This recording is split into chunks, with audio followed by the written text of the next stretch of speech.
Welcome student, स्वागत है आप सभी का राजन क्लासेस पे। My self Neha from Varanasi.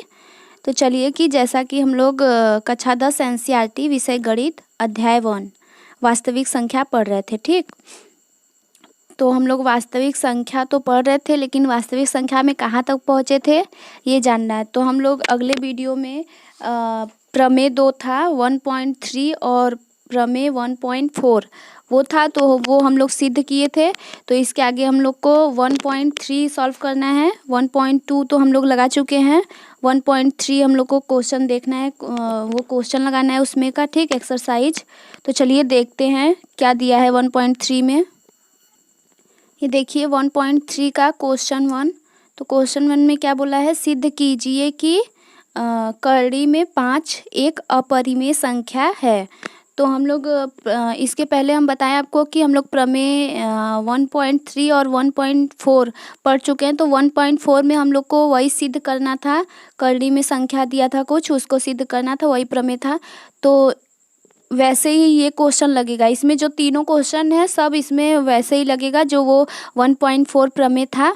तो इसमें यही बोला है, सिद्ध कीजिए कि कड़ी में जो 5 है एक अपरिमेय संख्या है। इसमें से क्वेश्चन आता है एक सिद्ध करने के लिए पक्का आता है, मतलब एग्ज़ाम में। तो आप लोग इसको थोड़ा ध्यान से देखिएगा। तो देखिए, सिद्ध कीजिए कि कड़ी में 5 क्या है, अपरिमेय संख्या है। तो चलिए हम लोग को इसको सिद्ध करना है, इसमें कोई फार्मूला नहीं लगेगा, सिर्फ इसको सिद्ध करना है। ठीक, तो चलिए सिद्ध करते हैं। क्वेश्चन नोट कर लीजिए आप लोग और देख लीजिए क्वेश्चन को। सिद्ध कीजिए कड़ी में 5 एक अपरिमेय संख्या है। हो गया क्वेश्चन। तो चलिए इसको सॉल्व करते हैं। ये देखिए हम लोग क्वेश्चन नोट कर लिए। तो चलिए इसको सिद्ध करते हैं। तो इसमें बोला है, सिद्ध कीजिए कि कड़ी में 5 एक अपरिमेय संख्या है। तो इसमें हम लोग पहले मान लेंगे कि माना कड़ी में जो 5 है वो क्या है, एक परिमेय संख्या है। इसके विपरीत मानेंगे। ठीक, जब भी अपरिमेय सिद्ध करने के लिए देता है तो हम लोग पहले क्या करते हैं, माना मतलब मान लेते हैं कि माना कड़ी में 5 एक क्या है, परिमेय संख्या है, एक परिमेय संख्या है। तो हम लोग मान लिए इसके विपरीत कि माना कड़ी में एक जो 5 है वो क्या है, एक अपरिमेय संख्या है। ठीक, परिमेय संख्या है। तो परिमेय संख्या के क्या गुण होते हैं उसे हम पढ़ चुके हैं पहले। तो परिमेय संख्या को p/q के रूप में लिखा जा सकता है। तो इसका मतलब ये जो रूट में 5 है इसको हम लोग मान लिए क्या क्या है, ये परिमेय संख्या है। तो ये p/q के रूप में हो सकता है, मतलब इसके बराबर हो सकता है ना, हो सकता है। जहाँ ये जो q होता है वो क्या होता है, डज नॉट इक्वल टू 0 होता है। ये शर्त होता है उसमें परिमेय संख्या में। तो देखिए जहाँ p और q सहभाज्य है। ठीक, यहाँ p और q क्या है, सहभाज्य है। अतः मतलब अतः क्या होगा, p और q का HCF क्या हो जाएगा, 1 होगा ना। परिमेय संख्या में यही होता है कि p और q का HCF क्या होगा, 1 होगा। HCF 1 होना चाहिए, ये भी शर्त होता है परिमेय संख्या के लिए। हम लोग पीछे पढ़ चुके हैं, आप रिमेम्बर करिए। ये देखिए, अगर इसको इसमें इंटू करेंगे इक्वल टू p हो जाएगा, मतलब p इक्वल टू रूट में 5q हो जाएगा। इसका इंटू इसमें किए हैं, होता है ना ऐसे क्रॉस मल्टीप्लाई, तो वही किए। अब हम लोग क्या करेंगे, दोनों तरफ वर्ग करेंगे। तो लिख देंगे यहाँ पे दोनों तरफ, दोनों तरफ वर्ग करने पर,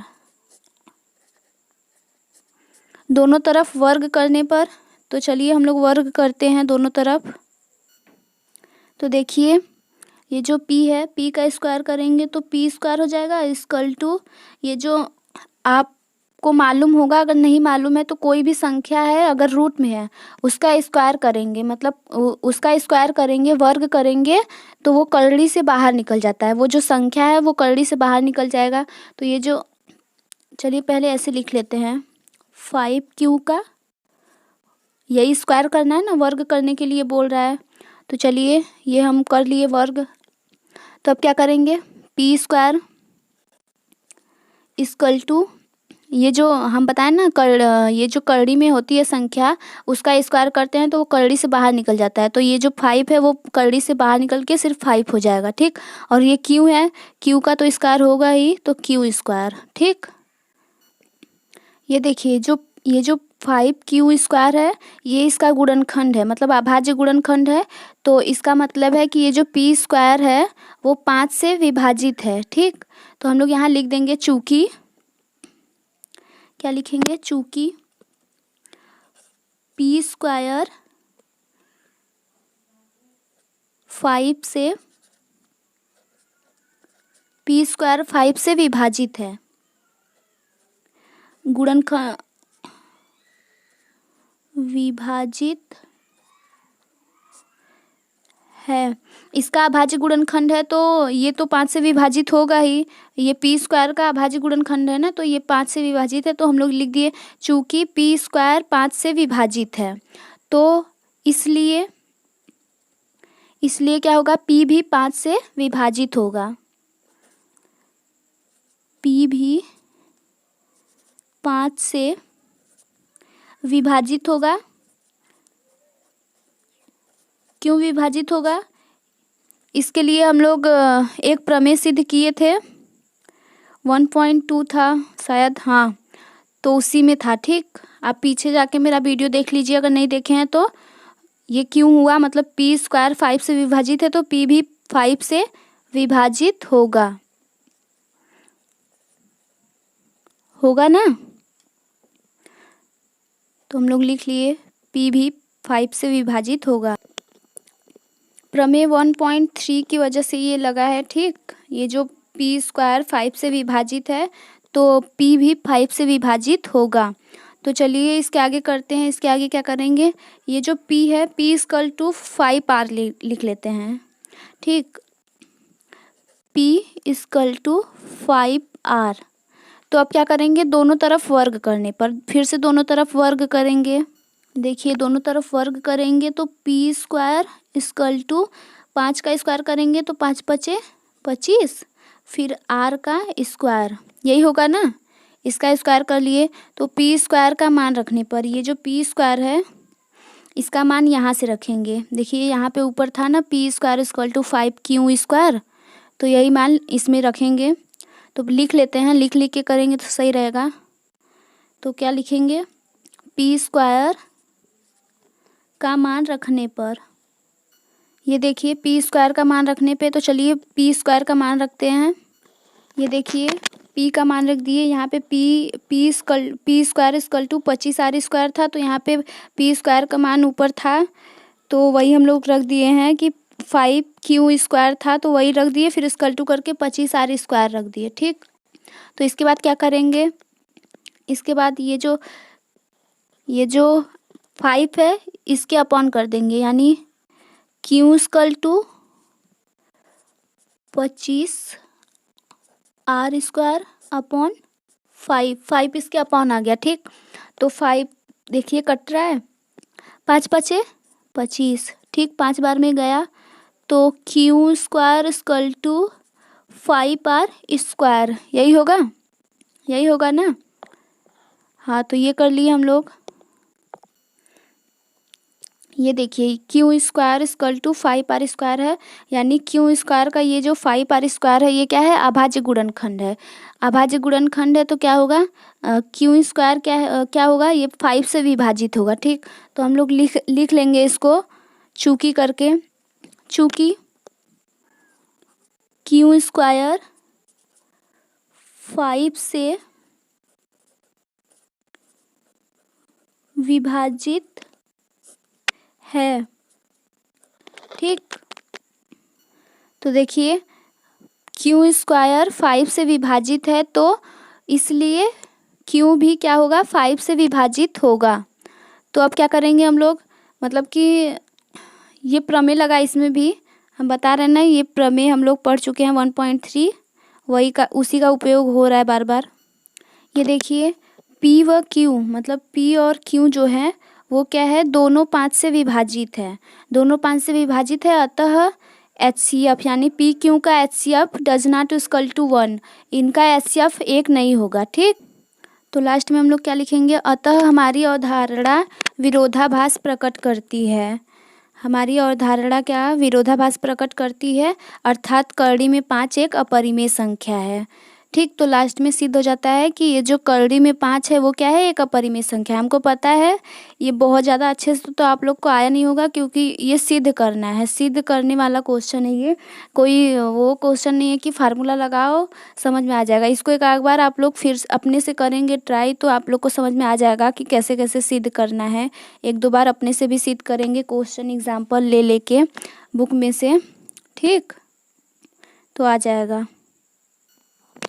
तो ये देखिए क्वेश्चन 2 पे हम लोग आते हैं। ये क्या बोल रहा है, सिद्ध कीजिए कि 3 + 2 और रूट में 5 एक अपरिमेय संख्या है। ठीक, इसको भी सिद्ध करना है, मतलब करड़ी में जो 3 + 2 करड़ी में 5 एक अपरिमेय संख्या है, इसको हम लोग को सिद्ध करना है क्वेश्चन नंबर 2 में। तो क्वेश्चन नोट कर लीजिए, हम लोग फिर इसको भी सॉल्व करते हैं, वैसे ही सिद्ध करना पड़ेगा हम लोग को इसको भी। तो क्वेश्चन लिख लीजिए आप लोग। ये देखिए यही क्वेश्चन है ना, सिद्ध कीजिए कि 3 + 2 करड़ी में 5 एक अपरिमेय संख्या है। तो चलिए, जैसे हम लोग ऊपर वाला सॉल्व किए हैं वैसे ही इसको भी सिद्ध करना है। तो पहले हम लोग मानेंगे कि 3 + 2 करड़ी में 5 क्या है, एक परिमेय संख्या है। तो चलिए मान लेते हैं कि ये एक परिमेय संख्या है। ये देखिए हम लोग माना 3 + 2 करड़ी में 5 एक परिमेय संख्या। ठीक, हम लोग मान लिए कि ये जो 3 + 2 करड़ी में 5 है वो क्या है, एक परिमेय संख्या है। अर्थात तब ये मतलब परिमेय संख्या है तो ये P/Q के बराबर होगा, क्योंकि इसको P/Q के रूप में लिख सकते हैं, ये शर्त होता है ना परिमेय संख्या का। तो देखिए हम लोग लिख लिए इसको कि अर्थात 3 + 2 करड़ी में 5 = P/Q, जहाँ Q does not equal to 0, ये क्या होता है, परिमेय संख्या का शर्त होता है। मतलब ये परिमेय संख्या है तो P/Q के रूप में लिख सकते हैं, = हो सकता है, उसके बराबर हो सकता है मतलब। और क्या होगा, P और Q का HCF क्या होगा, 1 होगा, ये भी शर्त होता है ना परिमेय संख्या के लिए। क्या होगा, HCF P और Q का 1। ठीक, तो देखिए ये जो 3 + 2 करड़ी में 5 = P/Q है, ये है ना। इसमें क्या करेंगे, ये जो 3 है इसको इधर भेजेंगे, तो ये प्लस में है, इधर आके माइनस हो जाएगा। तो क्या लिखेंगे, 2 करड़ी में 5 = P/Q -3, ये 3 इधर आया तो माइनस में हो गया। ठीक, ये तो आपको पता होगा कि कोई भी संख्या बराबर के इधर है, अगर प्लस में है तो अगर बराबर के इधर कर रहे हैं मतलब उसका स्थान चेंज कर रहे हैं, तो प्लस रहेगा तो माइनस में हो जाएगा, माइनस रहेगा तो प्लस में हो जाएगा।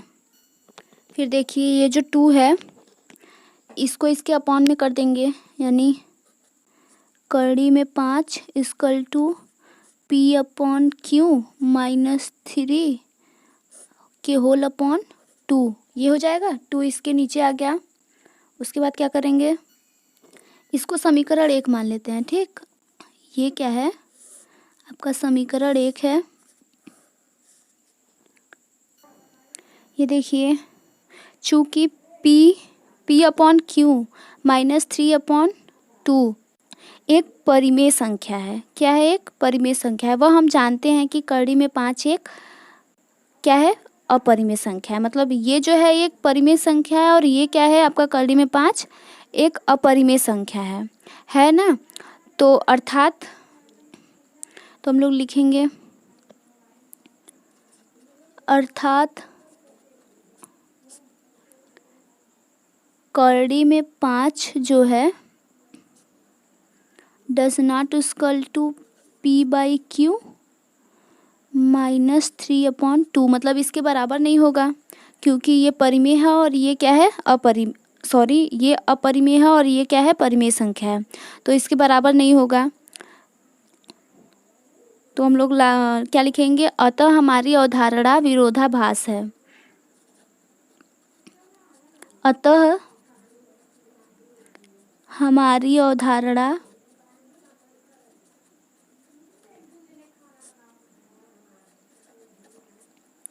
विरोधाभास है। विरोधाभास है। अतः उसके बाद क्या लिखेंगे, अतः 3 + 2 कड़ी में 5 एक अपरिमेय संख्या है। एक अपरिमेय संख्या है।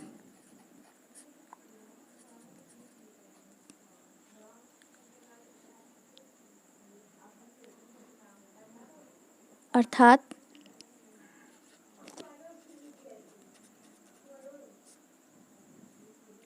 कड़ी में 5 does not equal to p/q -3/2।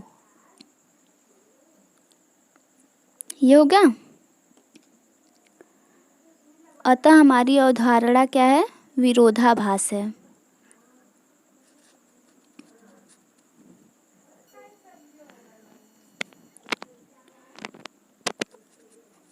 अतः हमारी अवधारणा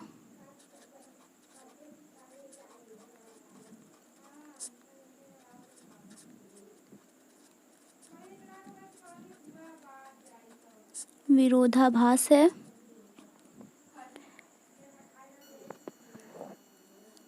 अतः क्या हो जाएगा, 3 + 2 कड़ी में 5 एक अपरिमेय संख्या है। क्या है, एक अपरिमेय संख्या है। ये क्वेश्चन 2 आपका सिद्ध हो गया। और क्वेश्चन नंबर 3 है अभी हम लोग का। क्वेश्चन नंबर 3 में 3 क्वेश्चन दिया है, तो इसको हम लोग कल करेंगे। ये आपको समझ में आया। एक आध बार आपके एग्जाम मतलब बुक में एग्जाम्पल दिया है एक आध 2 ठो सिद्ध करने वाला, और एनसीईआरटी वाले बुक में, और उसके अलावा कोई बुक होगा उसमें तो बहुत सारा दिया होगा। तो आप लोग उसको देख देख के भी सिद्ध करेंगे एग्जाम्पल में से, तो आ जाएगा आप लोग को। मतलब ये सिद्ध करने वाला तो थोड़ा उतना समझ में आएगा नहीं जब तक आप लोग करेंगे नहीं अपने से। ये थोड़ा रटना भी पड़ेगा सा, ठीक। तो आप लोग समझ लीजिए इसको। 2 ठो हम लोग सिद्ध किए, अब तीसरा वाला कल करेंगे। इसमें 3 क्वेश्चन था, तो कल कंप्लीट हो जाएगा 1.3 आपका।